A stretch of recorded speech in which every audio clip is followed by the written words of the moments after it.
Welcome to Gaining Insight, hosted by Akin Mental Health, where we talk to individuals, families, and professionals about their journeys navigating mental illness and the insights they've gained along the way. Today, I'm really excited to be talking to Dr. Matt Glowiak. He is a member of the core faculty of Southern New Hampshire University. He has a master's in mental health counseling, and he's an individual who's passionate about everything mental health. He has worked in higher education, private practice, addiction, and practices servant leadership, presenting, publishing, and doing a lot of advocacy work. So Matt Glowiak has worked with many clients diagnosed with bipolar disorder and also dual diagnosis and other topics. So I'm really excited to talk with you today and just want to get the conversation started. So can you just start by sharing a little bit about yourself, your background, and what brings you here? Yeah, you did a fantastic job laying out a lot of what I do here. So, as you said, I'm passionate about all things mental health. I've been an instructor since 2015 at multiple universities and here at the core faculty at Southern New Hampshire University, as well as a faculty lead at Yorkville University out in Canada. So, it's been a really great experience, something I've been working on more recently here. I'm a content writer for Choosing Therapy. So, I write a lot of articles on a lot on addiction, but also on different mental health disorders such as bipolar and otherwise. Very involved in advocacy efforts. Had a local television show, Mental Health Matters with Dr. Matt. I do a mental health moment every Monday, post on LinkedIn and other social media accounts. I love writing. Had a couple children's books published 2 years ago. And actually, that was last year. And yeah, those are about my kids. I'm a big family guy. So if you ask me, what do you do in life? Dad is the number one. I got three little kids. So I'm always trying to find that work-life balance. I talk a lot about self-care, but also somebody who's had private practice for over 6 years, had a partnership in the Chicagoland area. And also my roots, the first full-time job I had in the field was in a methadone clinic working with opioid use disorder. I had a 62 client caseload there. Most of the individuals there were intravenous heroin users. A lot of them had co-occurring disorders. So that would be an addiction combined with a mental health disorder. A lot of those were combined with bipolar, schizophrenia, major depression, post-traumatic stress disorder was one. But really with this field, it was ultimately something that came to find me. And I really do believe that this is my calling in life. Even wrote a book, A Year of Finding Your Callings in 2021. But just truly, I love everything about mental health. Becoming a clinician was a transformative experience. And I feel as though, even though the days can be stressful sometimes, that every day I can go to bed satisfied knowing that I did something to help promote positive social change in the world, even if that's just touching one life at a time. So really love everything about this. Yeah, wow, that sounds like really expansive work and you've touched a lot of lives in your work and in a lot of different kind of contexts and settings and some really serious hard topics, and it's just overwhelming to look at the impact that addiction and overdose has had in the country in the last few years. So I appreciate your Pulls, work. pulls at your heartstrings for certain. Yeah, absolutely. One of the things that we discussed in the previous interview is you bring a lot of family approaches to your work. Can you talk a little bit about how you bring in families, when that's helpful, and what you found to be useful or challenging about that?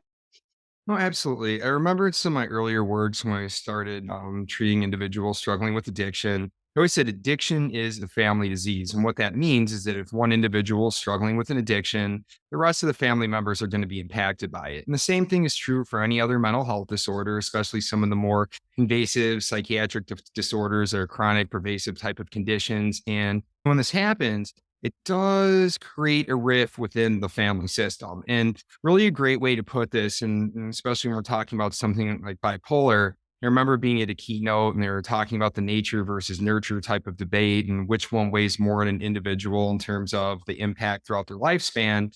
And the gentleman proposed what contributes more to the area of a rectangle, the length or the width? Well, it's both. So when we are working with an individual, really the best thing to consider is how we can work with the supportive environment around the individual. How can we have individuals in this person's everyday life also on board to be able to support that person? So communication is a very big part of this. Psychoeducation around understanding what the mental health condition or the addiction is so that we can get rid of some of that stigma there and see it more objectively, because it's very difficult to see the forest through the trees, so to speak, when you're in the midst of it all. So that's a big part of it, but also ensuring that everybody within that system has the support that they need to be able to continue moving forward because it's very difficult. We see family members can respond in many different ways. You have somebody who's very empathic, with a bleeding heart, who's going to do everything that they can to help the individual. Sometimes it turns into a codependency where there's two individuals who are struggling with mental health and or addiction, and they're feeding off one another in this negative, vicious type of cycle. You have some individuals who are just, very terrified as to what's going on. They're scared for their loved one. Maybe they're living in fear because in the household, it's a toxic environment. There's abuse, neglect that's going on. So we have that situation. Some are just trying to avoid altogether, do everything they can to have nothing to do with the individual and so on. And while they're doing that, maybe avoiding some of their own feelings. And when that happens, you might be engaging in high risk behaviors, maybe engaging in substance use and so on. So it becomes very problematic. And if we can work with the family as well as the individual, that's how I can see us ultimately getting the individual to a whole place. And it does become difficult because we talk about enabling behaviors all the time, especially addiction. And we don't want to continue enabling what's going on, giving money to go out and buy the drugs or with a mental health disorder. We don't want to keep condoning or forgiving inappropriate type of behavior because that just exacerbates it further. But this is where individuals get stuck. So I'm not supposed to enable, but you don't want me to avoid. Where am I at? And this is really where having the family on board can make a big difference. Yeah. How can you go a little deeper on how families can walk that line between kind of avoiding, enabling, and contributing to patterns that have become unhealthy, but also continuing to show their love and support and not avoiding? Absolutely. So everything begins with self-awareness. The more aware you are of self, the more aware you become of others. It's where wisdom is ultimately cultivated and can flourish. And I think it all really starts with recognizing something isn't right. Recognizing some signs and symptoms of a loved one that just seem to be a little bit offbeat. I'm feeling a certain way that isn't naturally how I feel. What's going on here? Now, people naturally engage in different defense mechanisms such as denial, repression, maybe those avoidance strategies I was talking about before.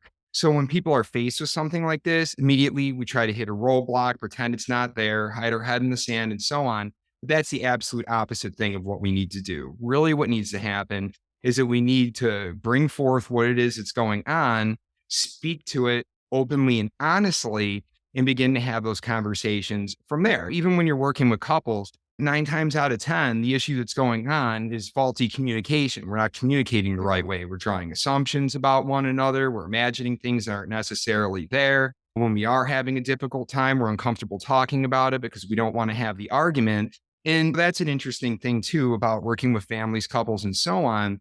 I give a disclaimer during the very first session stating that it is highly likely that after we open everything up, that you're probably going to argue more. There might be some more fighting. There might be some more hurt feelings. This is an indication that it is working, not the opposite that it's not. It's an indication that it's working. And people ask why. We shouldn't be fighting after seeing you for counseling. In the beginning, you're putting everything out there. We're starting to talk about those topics you kept buried in the sand that you're uncomfortable to speak about. Right now, you're allowing yourself to be vulnerable and you're showing the way that you're caring for one another. So this type of thing is going to happen, but it really helps when it is facilitated within the counseling session there. Not saying that the counselor serves as a referee, but rather a mediator, a facilitator, if you will, to ensure that every single person's voice is heard, that nobody's voice is oppressed. They have a safe space to be able to speak up to what is going on. And now we can really get into the nitty gritty of what it is that we need to be doing here. So putting it out there can be very difficult. Counseling can be a very uncomfortable sensation, but it is the safe space to be able to continue moving forward. Yeah, I think that really helps give a picture to how that process might work and how it might start off being quite uncomfortable, but working through it is worth it for everyone. You've mentioned previously that you've had a family history of some significant mental illnesses and addiction as well in parts of your family. I'm curious if you could just share a little bit from that perspective and, yeah, thoughts on that perspective as a family member yourself. Oh, absolutely. As they say, for many of us, the career path that we ultimately choose or the one that finds us or we find goes back to your earliest origins. And I feel as though counseling has been no exception for me in that respect. One of the earliest experiences that I had with severe psychiatric conditions was with my grandmother, who recently passed away last April. But with her, I remember I was growing up, as a child, and I would always stay the night at her house. I was her oldest grandchild. She would always tell me I was her favorite. So sorry, other family members hear this. She said that to me, maybe to you too. But I would spend a lot of time with her. Like I would, stay the night at her place. We went to church together. We go to Chuck E. Cheese, all those fun things that you did as kids and so on. And there's one of two grandmas that you got to experience. One, she was as fun as it gets. She would say crude types of things. It was always cracking up laughing with her. We loved watching cooking shows such as The Frugal Gourmet, Julia Child, and so on. We were always baking together and just always had so much fun. And it was, now that I look back on it, I realized that it was some of her, mental health diagnosis, the symptoms that she experienced from it. It did. She didn't have a filter. She'd just say whatever was on the top of her mind. And usually it was funny. However, there were times where it was anything but funny. Sometimes we would go to places and she would have what she would call a nervous breakdown. She would experience panic attacks. You would be out with a bunch of friends and she'd start screaming at the top of her lungs, swearing out loud, always getting upset with my grandfather, other people who were there. She was very suspicious, always thinking that when she wasn't home, people were breaking into her house and taking things that people wouldn't normally take. There's certain times that she could be a little bit more threatening, and I would see the impact that it also had on my mother. My mother wanted to have somebody who would be a support system for her, somebody she could speak about her difficult days with and get some of that support back, but she didn't have it. My grandmother always was centered around herself. And so it was pretty difficult to see that. So sometimes it was very funny and sometimes it was very scary. But as I was moving forward in life, I started to see some of the other issues that were going on. And as I matured, I was told some of what was going on. So come to find out, not only was my grandmother impacted by bipolar and schizophrenia, but my great grandmother, her mother had a major depressive disorder. I believe struggled also with maybe schizotypo, some bipolar here as well. We saw addiction that was running rampant in my family. I remember one of my uncles in particular who passed away several years ago. With him, he was always the fun uncle when I was a child. We would go to family parties and he's, oh yeah, Uncle T, great time. And we'd be able to climb on him. He would spend money getting his video games and really cool stuff.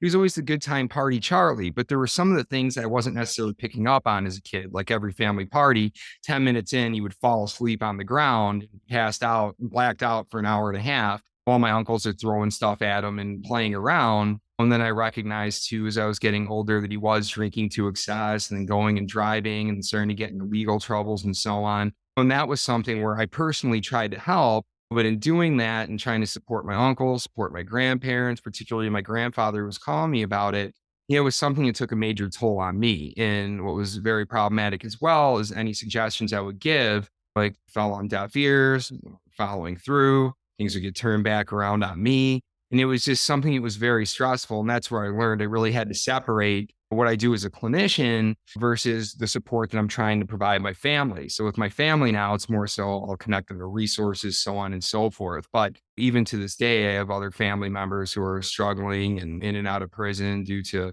relapsing on their mental health condition, not taking the medication and so on. And that's one of the things, especially when you do have organic brain conditions and one of these psychiatric conditions, such as bipolar, schizophrenia, and otherwise, medication is a big piece of this. And individuals will take it for a while, start to feel better. They're balanced. They think that they're cured. Fortunately, there's not a cure.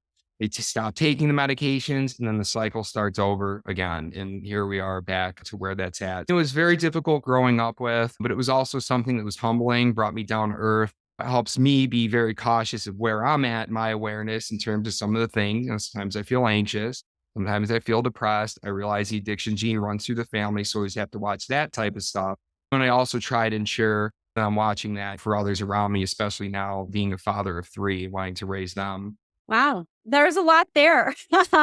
So much about the challenges of kind of the subtlety, I think, of something like schizophrenia, where there's paranoid thoughts that cross over in something that's reasonable and then something that's not reasonable. And then seeing something that looks like fun party behavior and then the dark side of that and what that looks like. And I appreciate that you share that point of view as a mental health professional and share that kind of lived experience seeing this with your family, because I think that it just helps us all understand that these are human problems that everyone is dealing with. And You also talked about the struggle with some of your family members, maybe seeking help for themselves. And I think you've seen this in your patients too, where there might be refusing treatment. And I'm curious about your thoughts on that issue. What are some of your thoughts on why you think people refuse to seek help in these situations, and how we might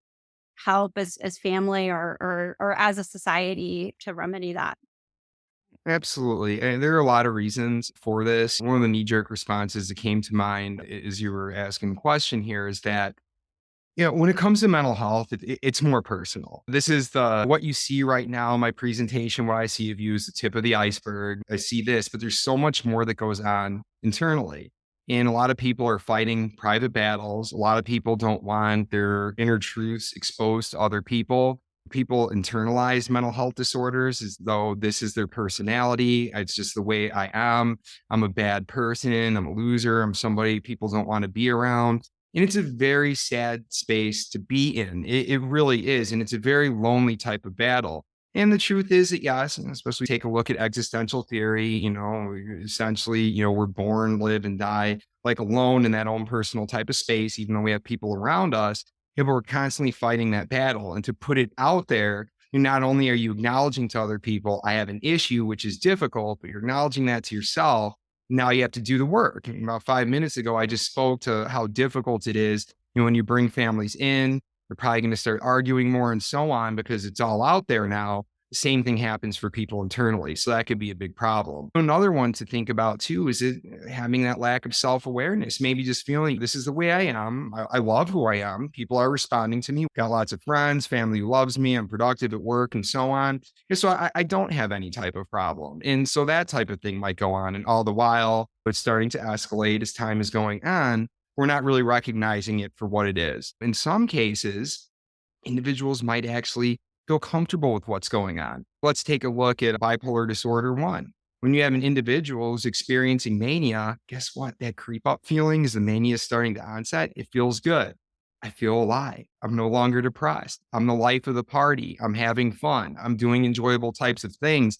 I don't want this to end. And that's one of the most challenging problems with trying to treat bipolar disorders. When individuals get to that point, they feel good for a while, and all of a sudden, it's leading up to the part of full blown mania where catastrophic types of things can start happening, but it can feel good. And sometimes people really want to sit in that for a little bit. Another issue could be cost factor. Mental health services are extremely expensive. Not everybody has premium type of insurance is going to cover these types of services. And as we see, some of what we get from government assistance, such as through Medicaid, for example, a lot of these county clinics, providers, and so on, it just really the need outweighs the amount of resources that we have. So many people there are either going without or they're suffering from subpar type of services. Otherwise, individuals are struggling to be able to pay for the services they need. It does take a lot of work. Traditionally in counseling, you're meeting weekly. Maybe if you do have a more significant type of condition, such as what we're talking about here, bipolar schizophrenia and so on,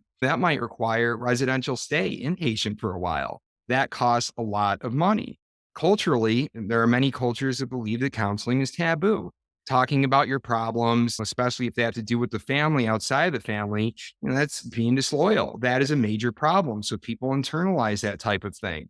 Or let's take a look at the way males are socialized. Machismo, be a man, don't show your feelings. But instead of talking about our feelings, we're acting out in anger. So there are all these different forces that are acting against it. And honestly, it does make sense that individuals would feel uncomfortable reaching out for the help when we have all these things going on. But this is why it's important that we're doing what we're doing right now and having these types of conversations to normalize it and recognize that many people at any given point in their life can experience a mental health disorder. And although what we're talking about are the chronic pervasive ones that unfortunately don't have a cure, many do. People can work through. Remember, emotions are mostly fleeting. We all go through various bad times throughout our lives. And I know some people have it harder than other people do, which is quite unfortunate. But when it really comes down to it, and see, most everybody's experienced trauma in their life. Most everybody could benefit from support at one point or another. So we need to do our work to be able to normalize what we're talking about here, but many challenges.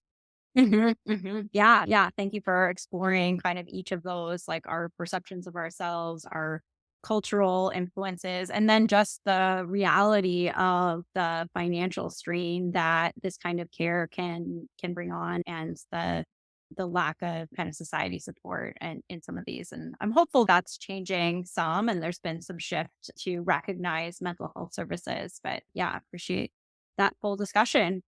I One more point on that. Yeah. I'm sorry. Yeah, absolutely. And I think another thing that's important too, and I was discussing this with some students last week at a residency, you're just really making sure that we flip the language a little bit. Using person first type of language is a huge part of destigmatizing all of this. I know, Can you you know, explain for the audience what is person first yeah, language? absolutely. So this is where we separate the individual from the mental health disorder. So for Mhm. example, the individual with bipolar 1 disorder, the individual with opioid use disorder, instead of saying something like the schizophrenic or the addict, the alcoholic, and so on.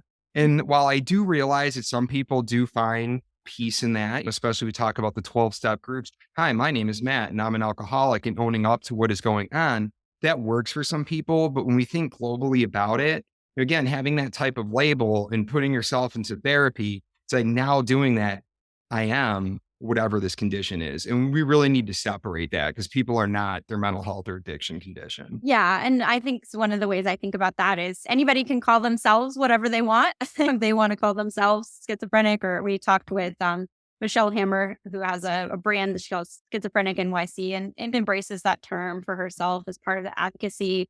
But as we think about it from the point of view of other people, whether that's family or clinicians or politicians, we need to recognize that not everybody needs to embrace that label or has it, and definitely isn't defined by a term like that, similar to how we wouldn't call someone cancer or call someone heart disease. And we would talk about that as a condition that they're managing and that is certainly significant, but not their identity. Eloquently stated. Thank you. Yeah, I think that's an important point. I really appreciated this discussion and just all the thoughtful responses and detail that you brought to this topic. So I just love for you to finish us off with any inspiring advice or thoughts that you have for individuals navigating these challenges or their families. Absolutely. First and foremost, just please know that help is out there. You're not alone. And although some of these conditions can be pretty scary, especially to go in and get the diagnosis, put a label on it, and so on, treatment is out there. There are many people who are dealing with very difficult diagnoses who are living their best lives right now. They're going on, they're productive, they have loving family members, they're enjoying everything about life. There is hope out there. And I strongly encourage individuals to reach out to that because, hey, guess what? You deserve it. When the beginning of your inquiry, just go in and do a web search, looking for different providers in your area. Finances are a struggle. There are many support groups that are available virtually, and there are other practitioners, some web-based individual counseling that could be at a lower cost and so on. But there are things out there. And I think one of the silver linings of the pandemic, the COVID-19 pandemic, as hard as it's been, has been since we moved a lot of things virtually, telemental health has opened up the doors in terms of accessibility for individuals who maybe don't have providers near them to connect with somebody, or people across state boundaries to find the best provider for them. This is an option. There are groups that run 24/7 for free online that you can, if you're having a craving at 1 o'clock in the morning, there's a group for that. If you're feeling lonely at 11 p.m. at night, there's a group for that. It's self-awareness. If something doesn't feel right, guess what? You know yourself best. You are the expert on you. Speak up, go and get the help. And in terms of family members trying to be supportive, don't minimize the experience that somebody else is having. You know, I want to talk about me personally. That's one thing that could be frustrating is I'm a therapist. And guess what? I have days where I feel anxious, I have days where I feel depressed, I go through grieving and so on. And when people are telling me I'm not feeling something I know what I'm feeling as a professional and a human being, that's not what I want to hear. So don't do that to other people. Don't minimize it. Remember, everybody's experience is subjective. That's their perception. So we have to meet the individual where the individual is at and be able to move forward. And also in terms of being supportive, if you're struggling with something similar as a loved one, engage in treatment together. If you're struggling with addiction, work on the addiction together. Ultimately, just be there, be supportive. And that just goes such a long way and makes all the difference. Remember, together we can achieve a lot more. And that's really what this is all about. So hopefully this is helpful for everybody and you go out and get the help that you need. It's out there. That's wonderful. Thank you so much. You're Dr. Matthew Glowiak, and it's just been so wonderful to learn from you. And I hope many people will reach out to you and find your information online. And thank you for all the support you give. Absolutely. Well, it's an absolute pleasure. And thank you again for inviting me to be a part of this very special series. Absolutely.